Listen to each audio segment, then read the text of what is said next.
আমার নাম হচ্ছে অনিমা বাউরি। আমার জন্ম হচ্ছে কলকাতায়, ওখানে বাপের বাড়ি। এখানে বিবাহিত হয়ে এসেছি শ্বশুর বাড়িতে।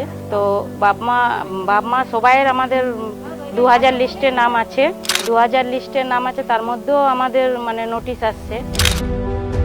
তার জন্য আমাকে এসআইয়ের ফর্ম এসেছিল, এসআইয়ের ফর্ম আমি ফিল আপ করে জমা দিয়েছি, বাবার পরিচয় দিয়েছি, সব কিছু দিয়েছি। এখনো পর্যন্ত মনের ভয় যাচ্ছে না যে এসআইয়ের এত কিছু থেকেও, আমাদের সব রকম প্রুফ থেকেও, তার মাঝখানেও কেন আমাদের বারবার নোটিশ আসছে।